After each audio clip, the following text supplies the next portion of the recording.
और कितना पुराना है और कैसे कैसे यहाँ पे ये मंदिर स्थापित हुआ, ये पूरा बताइए। ये न बोझना चाहेंगे। अरे सुन, देखिए ये जो ज़मीन है, ये ज़मीन जो है सिरखेड़े के नाम से है। ये ब्रिटिश गवर्नमेंट के पीरियड में भी और मुगल पीरियड में भी सिरखेड़े के नाम से थी और ये खेड़े के नाम से है। इसके कै और खे पार्ट हैं दोनों। 683 नंबर है। अब रही कहानी की, ये ऋषि विश्वेश्वरवा की तपोभूमि है, रावण की जन्मभूमि है। दूसरा, इस जैसे शिवलिंग इस गाँव यहाँ पे है, ये एक ऐसे शिवलिंग गांव में 4-5 जगह और भी। और नहीं, कहने की बात ये, इसमें शिवलिंग और भी थे जो शिवलिंग यहाँ से लोग बाग इधर उधर ले गए। और कहने का मतलब, और आप क्या पूछना चाहते हैं? ये सन 84 में खुदवा दिया गया मंदिर कि चारों तरफ से शिवलिंग के चारों तरफ 3-3, 4-4 फुट से ज़मीन छोड़ करके इसको खुदवा दिया गया। जब इसको खुदवा दिया गया 84 में, और ये 86 में शिव मंदिर गांव ने बनाना शुरू किया। 87 में एक मंदिर बन करके तैयार हो गया और 87 में बन करके तैयार हो गया। फिर गांव वालों इसकी पाठ पूजा होने लगी। और कोई आपका क्वेश्चन हो तो बताइए। तो बाबा जी, इसमें जैसे हमने सुना था कि जब ये शिवलिंग के आसपास खुदाई कराई गई तो कुछ सोना चांदी कुछ निकला नीचे से, ऐसा कुछ था? देखिए, ये सब मिथ्या है। ये जो बोलते हैं लोग बाग, न सोना निकला न चांदी निकली। यदि सोना चांदी यहाँ निकलता तो इस ठेक का मालिक गवर्नमेंट हो जाता, क्योंकि ये मंदिर ही पुरातत्व विभाग में है। तो ये सिर्फ ये एक शिवलिंग, जैसे आप कह रहे हैं गांव में और भी शिवलिंग है, जो रावण की तपस्या या उनके पिताजी की जो मेन तपस्या थी वो किसके शिवलिंग में थी? देखिए बाबूजी, मतलब इस बात को कहना तो बहुत ही अति दुर्लभ है।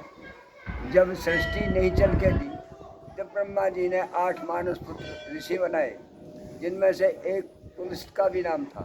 पुलस्त, अंगिरा, वशिष्ठ, अत्रि और क्या क्या करें गर्ग, और इस कंडीशन से 8 थे। दधीची 8 ऋषि बनाए। उन ऋषियों में ये कब की बात है?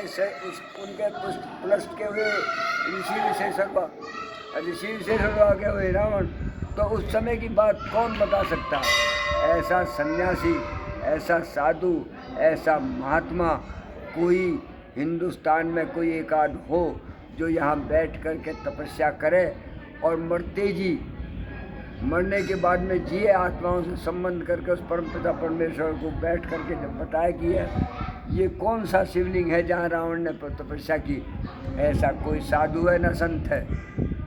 अच्छा बाबा जी, आज जैसे कि आज दशहरा है, आप जानते हैं कि और पूरे हिंदुस्तान में दशहरा मनाया जाता है, रावण का पुतला जलाया जाता है, यहाँ पे नहीं जलाया जाता। तो रावण की कुछ ऐसी विशेषताएं वो हमें बताइए जो मतलब जिसकी वजह से रावण को यहाँ अब आपने एक ऐसा क्वेश्चन ठा दिया जो क्वेश्चन जो अनलीगल है। पहली बात तो ये, यहाँ जो लोग बाग हैं झूठ और तूफान बोलते चले आए हैं। अब यहाँ दशहरा नहीं मनाया जाता, यहाँ हाँ वो हो जाता है, क्या कहते हैं, बुरा कर्म हो जाता है।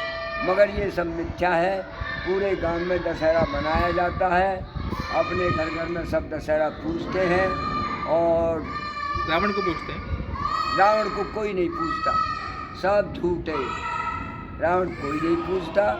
हाँ, इतना ज़रूर है, रावण का मान सम्मान, आदर सम्मान सब वही है, क्योंकि वो ब्राह्मण थे, एक 4 वेद 6 शास्त्र के ज्ञाता थे। ऐसा कोई आज तक जो है पढ़ा लिखा तपेश्री ब्राह्मण और हुआ नहीं।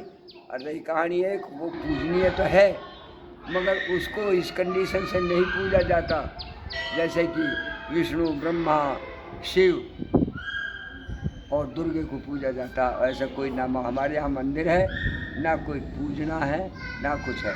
अब रही कहानी ये, अब ये जो कह देते हैं कि अनरथ हो जाता है, ना कोई अनरथ हुआ है। जब हमारे पास में कुछ था ही नहीं, हमारे यहाँ की जो ज़मीन थी सबकी ज़मीन बिना पानी की थी, बारिश हो गई तो पैदा हो गई।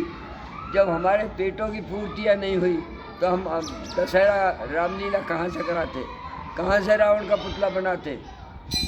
तो आप कहना चाहते हैं कि यहाँ पे रावण का पुतला बनता है और रामलीला भी होती है इस गाँव में? हाँ, रामलीला हमारी अगाड़ी हुई है 2-3 बार रामलीला। जब पैसा ही नहीं है हमारे पास तो हम कहाँ से लाएंगे किसी को करवाने के लिए। ये जो है ये, और तो सब मेरे हिसाब से, मेरी 73 साल की उम्र है, इसी गांव का रहने वाला हूँ, पैदा इसी गांव मतलब में। सरकार से ये कहना चाहते हैं कि इस गांव की उन्नति और होनी चाहिए, है, इस गांव की और उन्नति होनी चाहिए। गांव की उन्नति तो होनी चाहिए। सरकार से आपका क्या कहना है? क्या सरकार से तो हमें ये कहना है, सरकार के तो मान्यता प्राप्त है। ये मंदिर है हमारा, ये पुरातत्व विभाग में है। हम तो ये कहते हैं कि दोनों मंदिरों को पुरातत्व विभाग अपने अंदर ले करके और इनकी देख वो करवाए, देख रेख करे, सब काम कराए।